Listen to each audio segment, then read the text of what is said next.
Party leader అయినా ఎంత పెద్ద నేత అయినా ఒక్కసారి ఆ సీటులో కూర్చుంటే అంతే సంగతులు.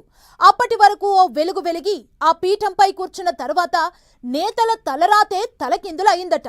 ఆ పోస్టు దక్కటంతో అందలమెక్కిన లీడర్స్ అంతా రాజకీయంగా కనుమరుగైపోయారట.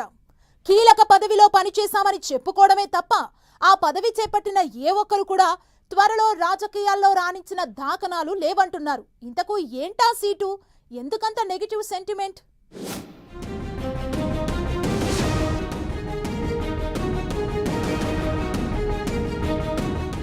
గుంటూరు మేయర్ కుర్చీ నెగటివ్ సెంటిమెంట్ గా మారిందా?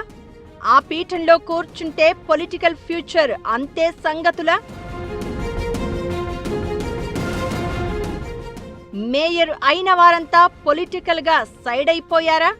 లేటెస్ట్ గా మేయర్ గా పనిచేసిన నేతకు కూడా సెంటిమెంట్ గుబులు.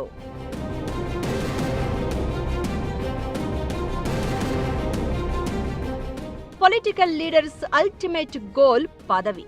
ఏదైనా ఓ పోస్ట్ దక్కితే ఆటోమేటిక్ గా పవర్ చేతిలో ఉన్నట్లే.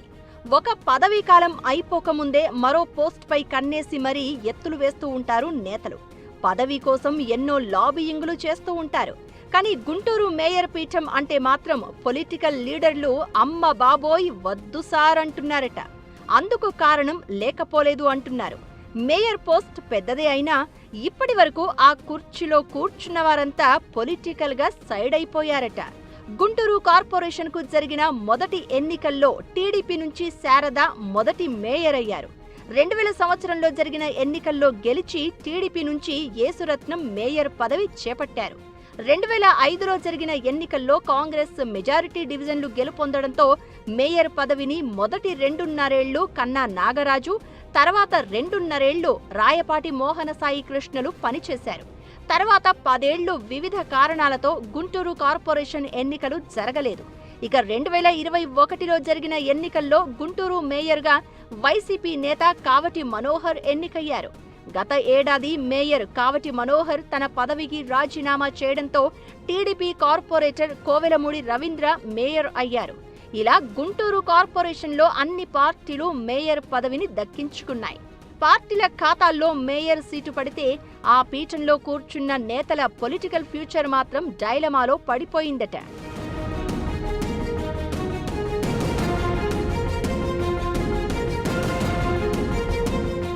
గుంటూరు మొదటి మేయర్గా పనిచేసిన కొల్లి శారద తర్వాత రాజకీయాల్లో ఉనికి కోల్పోయారు.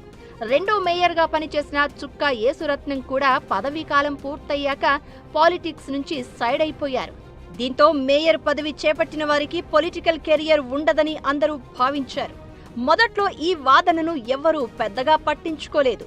మూడోసారి గుంటూరు కార్పొరేషన్ కు జరిగిన ఎన్నికల్లో మేయర్ పదవి చేపట్టిన వారు జిల్లాలో రాజకీయంగా వెలిగిన వారి వారసులు. జిల్లాలో సీనియర్ పొలిటీషియన్లుగా ఉన్న కన్నా లక్ష్మీనారాయణ, రాయపాటి సాంబశివరావుల వారసులైన కన్నా నాగరాజు, రాయపాటి సాంబశివరావు తమ్ముడు శ్రీనివాసరావు కొడుకు మోహనసాయి కృష్ణలు మేయర్లుగా పనిచేశారు.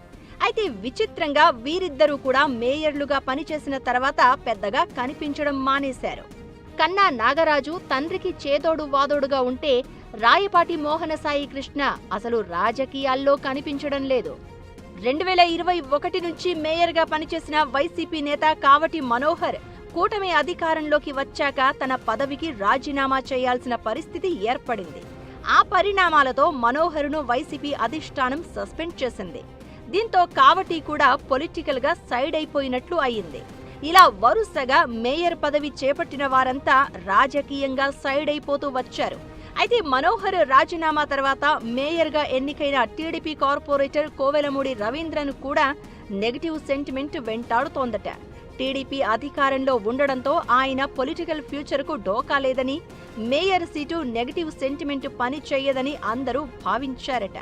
కానీ మేయర్ పదవీ కాలం పూర్తయిన వెంటనే రవీంద్రపై సెంటిమెంట్ ప్రభావం చూపించిందనే టాక్ వినిపిస్తోంది. గతంలో జోన్ 5 ఇన్ఛార్జిగా ఉన్న కోవెలమూడి రవీంద్రను రాష్ట్ర కార్యవర్గంలోకి తీసుకున్నారు. రాష్ట్ర కార్యనిర్వాహక కార్యదర్శి పదవి ఇచ్చారు. జోన్ 5 ఇన్ఛార్జ్ పదవి మరొకరికి ఇచ్చారు. రాయలసీమలో కీలకమైన హిందూపురం పార్లమెంట్ ఇన్ఛార్జిగా ఉన్న రవీంద్రకు రాష్ట్ర కార్యవర్గంలో ఇచ్చిన పదవితో తక్కువే అని టీడీపీలో ప్రచారం జరుగుతోంది. దీంతో మేయర్ సెంటిమెంట్ గట్టిగానే తగిలినట్లుందన్న టాక్ వినిపిస్తోంది.